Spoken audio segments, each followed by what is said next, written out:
inimene on tahtnud aegade algusest peale lennata. Kuni 18. sajandini on aga kõik need katsed paraku luhtunud. Müütiline Ikaros lendas päikesele liiga lähedale ja põletas oma tiivad. Leonardo kavandas mitmeid lennumasinaid, kuid valmis ei saanud neist ükski. Tänapäeval on aga lendamine täiesti tavaline tegevus. Taevalaotuses vuravad ringi lennukid, helikopterid ja droonid. Just droonidest me täna täpsemalt räägimegi.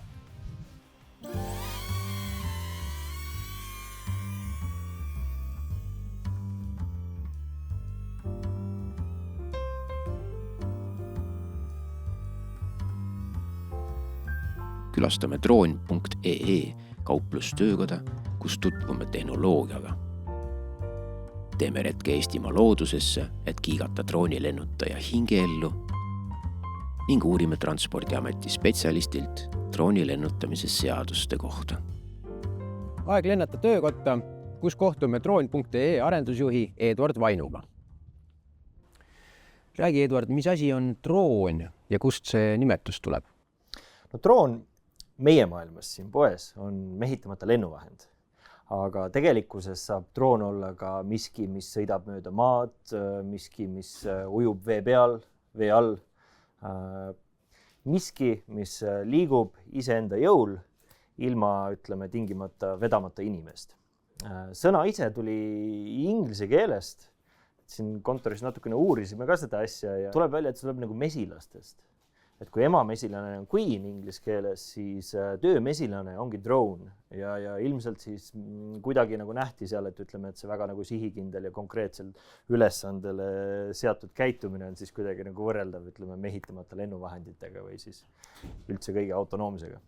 Aga meil on siin laua peal ka üsna palju huvitavat kraami välja pandud. Võib-olla sa tutvustad meile, alustame võib-olla väiksematest ja liigume suuremateni. Et mul on siin selline üks pisemaid üldse, mis meil nagu saadaval valikus on. Ma selle kohta ei ütle rallidroon, kuigi tal on tegelikkuses olemuslikult kõik rallidrooni nagu siis võimalused olemas, et teda on täpselt sama raske juhtida sisuliselt ja lennuajalt ja kõigelt muult on ka nagu sellega võrreldav. Miks ta hea on? Mõnus pisikene soodne lennuvahend, mis on siis võib-olla mõnus esimeseks katsetamiseks, kas meeldib, ei meeldi, kas ma üldse tahan selle teemaga edasi minna. Aga kui me tahame selle teemaga edasi minna, siis me lähme juba natukene nagu huvitavamasse valdkonda, mis mulle isiklikult palju põnevust pakub, et see on siis FPV droonid, rallidroonid. Neid kasutatakse reeglina siis sellise vigursõidu vaates. Ehk siis nad suudavad 2 sekundiga saavutada 200 kilomeetrit tunnis kiiruse.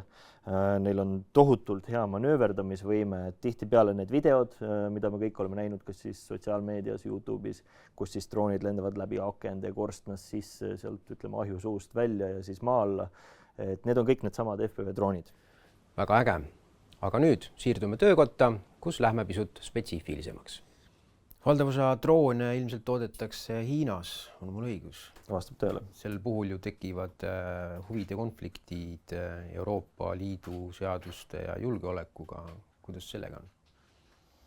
See on kaunis delikaatne teema, sellepärast, et siin ei ole lahendust sellele. Et kui me näiteks võtame otsuse, et me tõmbame sisse siis neid mikrokiip-süsteeme Euroopast, siis tulem on see, et me maksame nende eest keskmiselt 4-8 korda rohkem per ühik. Aga komponendi tasemel, see, millest see kiip kokku laotud on, me jõuame ikkagi tagasi Hiina. Sellepärast, et me oleme täna olukorras, kus globaalselt on kogu tootmine, raske tootmine, elektroonika tootmine, palju keemia tootmine samamoodi on liigutatud Hiina, sest see on odavam. Ja täna me maksame selle eest, ma arvan, kordades kallimat hinda, kui see sääst meile kõigil oli. Aitäh, Eduard, sulle selle huvitava vestluse eest. Aitäh. Nüüd aga siirdume kargesse Eestimaa talve, kus kohtume 2 drooniusku loomeinimesega, Kaupo ja Jaaniga. Oleme selle drooni teemaga jõudnud omadega Rappa. Täpsemalt öeldes Viru Rappa, kus räägime 2 droonikunstnikuga. Tere, Jaan! Tere, Kaupo! Tere! Tere! Kuidas siis teha drooniga neid võtteid niimoodi, et saaks kõige parema pildi ja kuidas üldse lokatsiooni valida, kuidas lennutada, et tuleks kõige šefim tulem? Kui ma pildistan põhiliselt kinnisvara, siis sul on lihtne, sa pead ära tooma pildid, mis müüvad. Ja teine pool on muidugi looduspilt, et siin samas rabas käinud või kakerdajas, et see on see koht, kus hobi on ühel ajal nagu hobi ja samal ajal natuke töö ka, sellepärast, et mul on üks suur nimekiri asjadest, et ideedest, et kui tundub, et täna tuleb hea valgus, siis ma vaatan, et mis on kõige realistlikum, kuhu ma jõuan ja siis lihtsalt lähebki. Mulle tundub, et on ülioluline lihtsalt veeta seda aega, kas looduses või kusagil veel selle drooniga ja natuke peab seda õnne olema. Et see tegelikult sa ei tea mitte kunagi, et kui sa vaatad seda raba siin, sa ei tea, kuidas ta ülevalt välja näeb, et milline see muster seal sellest jääst on tekkinud või kui need 3 järve, mis siin on laugast, et kuidas see välja näeb. Isegi kui maa pealt tundub täiesti mõttetu, sa lähed üles, sa mängid kõrgusega, mängid nurgaga, erinevate nurkade alt ja päris tihti sa leiad midagi, mis on väga-väga ilus ja huvitav. Mis see kõige lahedam koht teie kummagi jaoks on, mida te olete kunagi filminud? Ma ei oska öelda, et üks koht kuidagi teistest nii väga kohutavalt palju ilusam oleks, aga ma olen kuidagi sinna Saaremaa tippudesse või siis Hiiumaa rannaniitudesse kuidagi kinni jäänud viimasel ajal. Igal kohal, erinevas valguskohas, päeval, öösel, et nad on kõik nii erinevad, erineva ilmaga aasta ajal, et midagi, mis võib praegult paista täiesti mõttetu, võib, ma ei tea, öösel näiteks kuuvalguses täiesti hämmastada. On teie karjääri jooksul toimunud ka mõni selline eriti meeldejääv või naljakas või hirmus juhtumine seoses drooni lennutamisega? Kõige emotsionaalsem oli ikkagi tantsuga ülesvõtmine. Et ma tundsin terve selle aja, et ma olen kohutavalt õnnelik, rahul, et ma saan siin olla, et see on tohutu privileeg, sest see oli niivõrd äge. Ja ma ei ole kunagi varem tantsupeole sattunud.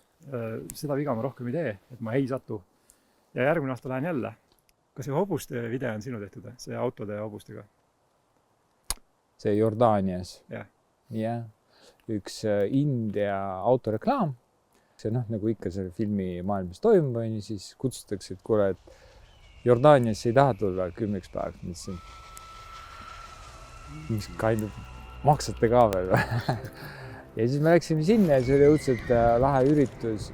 Väga kõik on teistmoodi ja alates sellest, et lennujaamas tuli meil ohvitser vastu, võttis kogu meie tehnika ära ja me nägime neid droone uuesti ainult seal võtteplatsi. Ja siis meie kõige esimene päev, me teeme auto pagasniku lahti, paneme tehnika valmis. Ma pööran ringi, kõnnib esimene operaator minu poole, Andrew. Ja ma küsin, et Andrew, mis me teeme siin? Ja siis ta räägib mulle, et Jordaanias on bodyroom, minu meelest see Marshall on seal filmitud, see on nagu täiesti uskumatu maastikud. Ja siis Andrew räägib mulle, et see klipp on niimoodi, et see punane auto, Jeep, ta kihutab mööda seda kõrbe taustal on need mäed ja need hobused tulevad ka kaadrisse ja need kõik kappavad. Kujutad, et ma olen nagu, saad aru, nagu karvad tõused püsti, ja, lahe. Ja siis Andrew ütleb mulle nii, kõige pikem lens, mis sul on, pane peale, võimalikult madalalt, paralleelne trackimine, et saad aru, nagu kappab auto, mäed taustal. Let's do it. Andrew pöörab ringi, lahkub ja ma näen, et tuleb teine operaator. Ja ütleme, Jaan, it's such majestic place. See kõik näeb nii äge välja. Ja see auto ja need hobused, et see kõik on nii magical. Pane kõige laiem lens ette ja mine võimalikult kõrgele niimoodi, et kõike seda näha. Ja sel hetkel ma sain aru, et mul tuleb päris keeruline võtteperiood. Ja ma ei eksinud, et see oli üks kõige jubedamaid füüsilised ja psühholoogilised hetki, et kui see oleks olnud mingi Euroopa riik, siis ma oleks koju läinud. Aitäh teile, härrased, selle tempoka vestluse eest ja mis muud kui lendama.